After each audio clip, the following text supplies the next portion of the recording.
Terence Crawford and Errol Spence compete in your old division, welterweight, one of your divisions. They're finally going to fight on July 29th. Who wins and how? Oh, man, that's a great question. You know, they're fighting, Max.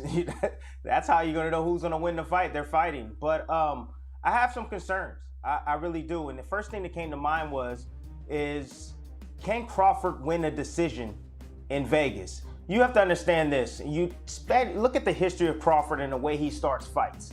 He's a bit of a slow starter. And you think about the way Spence starts fights. He's quick. He's quick out the gate. You know, he's consistent with his offense.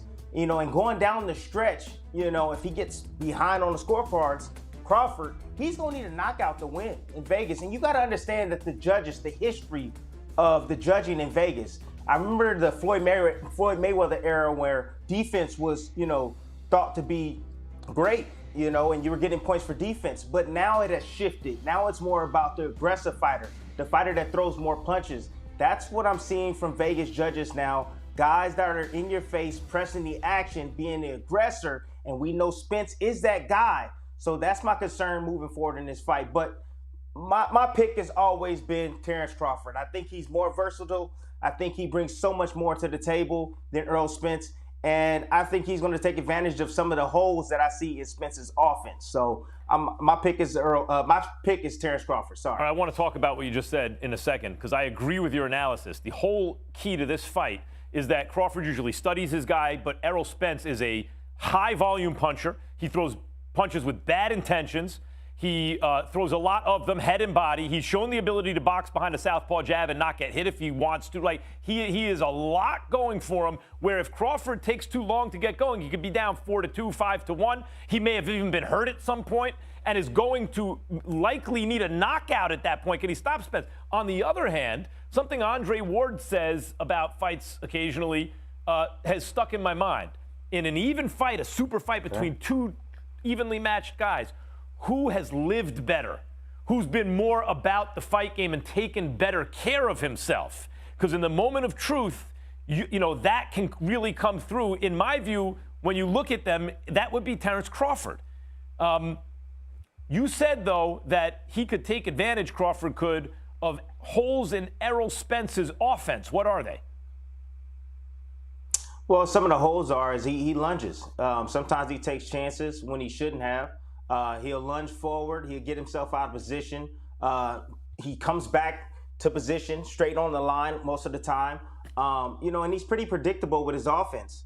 It definitely is prolific. It got him. He's undefeated. He has 3 world championships, and he was able to earn it fighting the way he fights. But Crawford, being as so cerebral as he is in reading fighters and understanding and seeing weaknesses, I think he'll be able to figure out the pattern at which Spence like to approach these fights and take advantage again of guys that particularly lunge towards his opponents with his great countering ability. Excuse me. Spence has beaten more good welterweights than Crawford, but when I look at Crawford, he cleaned out the lightweight division and was the champion of that division, the way you were at junior welterweight. Not he had a belt or what. He did the same thing at junior welter. If he beats Spence, he'll be one of the very few true 3-division champions in boxing, right? There was Henry Armstrong once upon a time. Duran didn't do it. Sugar Ray Leonard didn't do it. Tommy Hearns didn't do it. Not as the man and, you know, the actual champion. Pacquiao did it. Mayweather did it. Very few have. Yeah. He would join their ranks.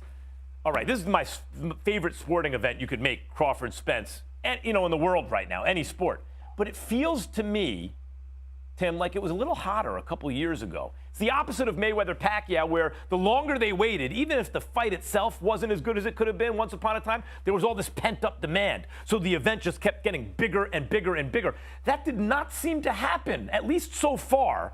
For me, my observation has been, and my sense of things is, it's not as hot a fight. It's not what everyone's talking about in the sports world now, only about a month out, as it may have been 2 years ago. Are you getting that sense in terms of the event, not the fight? Do you think they waited too long? I don't know, Max. I could just tell you this. I'm on YouTube quite a bit, and I'm looking at the traffic. I'm looking at the traffic towards the viewership towards these promotions. And they're not millions of people following this or clicking on, this fight. So that worries me. And I think you're right. You have a point. But I could just tell you this. I know the week of or the day right before the fight, when the push comes, the big push to promote this fight, I think everybody's going to gravitate towards this matchup, Max. I really do. We're going to find out who's the best welterweight in the world is, and possibly, Max, the number one pound-for-pound fighter in the world. That it's going to be the number one pound for pound. I'm sorry, apologies in OUA. No doubt about it. It could be number one.